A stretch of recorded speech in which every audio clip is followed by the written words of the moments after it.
All right, Jesse on fire. Welcome back to the channel. So I've got two topics in this video. Look at that. I'll just surprise you with two topics. The first one, we have an update about Khamzat Chimaev from Dana White. Okay, apparently Khamzat Chimaev is emotional. He's not actually quitting, but I'm going to read you guys the statement that Dana White gave because it's very interesting relating to Khamzat Chimaev because apparently this guy won't listen to doctors. We'll talk about that. And then I want to talk about having watched Dustin Poirier on the Joe Rogan Experience because, man, that was excellent. And we'll go from there. But if you like the content, subscribe and ring the bell. I don't know what happened. Actually, I do. I'm now realizing like the kind of waves and flows of YouTube. It's like, if there's like a big event coming up, then my channel grows because there's a lot of like casuals on and then they find my channel. When there's not a big event going on, like it'll just I thought it was like YouTube. It really has to do with the events that are coming up. It's really interesting. Anyway, but I'm stagnant. So how about you guys subscribe and ring the bell if you watch my videos. All right, so let's start here. So Dana White came out. So obviously, I don't know, in case you guys missed the news, Khamzat Chimaev last night, announced that he's retiring from MMA. He's like, I mean, he, it was a long, like thought out message. It wasn't just like, I'm done. It wasn't like a Conor McGregor brownie cake, happy retirement daddy from his PR team, like it looked like he genuinely meant it when he said it. So obviously he's been struggling with COVID, for a long time. And it sounded like he was hanging it up, but Dana White came out and then this explains a lot. Okay. So one thing that I did know about what was going on over there was that he was just like, he wouldn't chill. Like he just kept training and training and training. And the doctor's like, dude, you got to relax, man.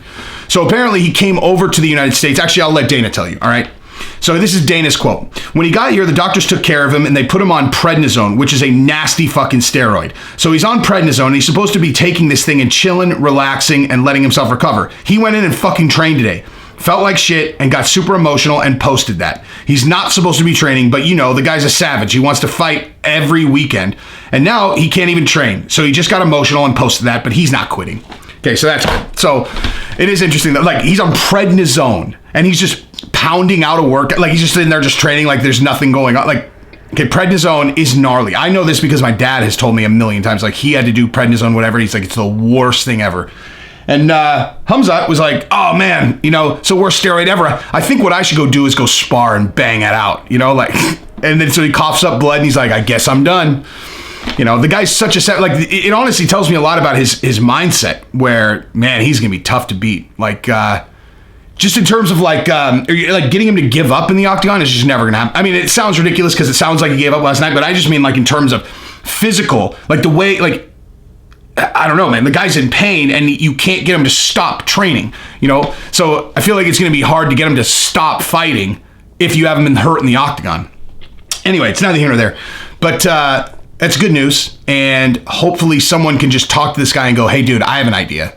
Instead of retiring, how about you just do what the doctors say? Like, how about that? How about we try that, before you give away your entire future and becoming a legend, that everyone on earth knows. How about you just listen to the doctors, right? How about you just listen to the doctors? Give it like, I don't know, we're talking about the rest of your life here. So, maybe just give it like 60 days where you just listen to your doctors. Like, just do whatever they say. Don't deviate. Don't make up your own rules. Just do what they say. And then see what happens. Like, maybe it'll work out. So hopefully he'll do that. Now, I want to talk about the Dustin Poirier Joe Rogan Experience video our podcast, because man, like, this is more for people who have followed me for a long time. Actually, not necessarily, but for people who have followed me a long time, I've always made pretty clear that I have like these like defining moments with a fighter where I go, oh, I'm never going to be able to root against that guy again. Like something happened that where I was like, oh, I like this guy. And it never has to do with the fights. It never has to do with the fights. Like guys it just doesn't even matter. They can put on the most incredible performances ever in the octagon. And that's not true. Okay. Most of the time it's not the fight, but it has to speak to their character, right? Like just being in there and being a person who brawls it out. That's not what I'm talking about. Because anybody who knows the channel knows the way that Conor grabbed me was I hated Conor, lost to Nate Diaz, refused to do any press, demanded that they do it again at 170 and fought one of the greatest fights of all time and won. And that I was like, I'm sold. Right. And there are lots of other guys that are like my top tier favorite guys. And most of the time it had only half to do with what they were doing in the octagon and half to do with how they handled, like George Masvidal. Like when George Masvidal started winning, I was like, man, this is a dude. For him, it was the Askren fight and then his press conference after. I was like, bottom line, I'm never rooting against this guy ever again. I don't care if he loses 100 in a row. This dude I like. Colby Covington had to earn it, just like pounding, just his dedication to the character, and also how he can perform given that every single person in the entire place wants him to lose. It's incredibly impressive. So Dustin Poirier has always been a guy that I really like to fight, but I felt pretty blank as it related to, whether I root for him or don't root for him, whatever. It was just kind of like, he's a guy who's fun to watch fight, but I don't really care that much. Like, I don't care if he wins or loses. Yeah, so that's over. That's over. I watched him on Joe Rogan, and I was like, wow, I like this guy. Like, he's so chill. Like, he's so humble. He's funny.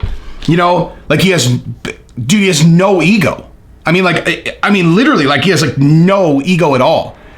And he's such a savage. If he okay, so saying that has nothing to do with the octagon is ridiculous. But like a guy who fights like that and just has no ego about it at all, like none. Like, he has no ego, and he's also really funny.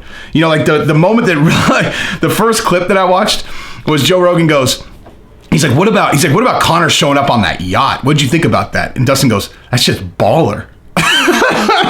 That's just baller, son. I was like, oh wow, that's funny, dude. And then he was talking about how in his next fight he was going to show up on like a pontoon boat. Dude, he's funny, man.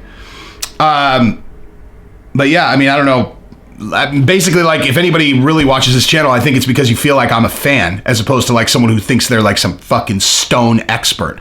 I mean, like, I know the fight game, but I'm a fan. Like, I'm a fan of this sport. I love it. I love it so much.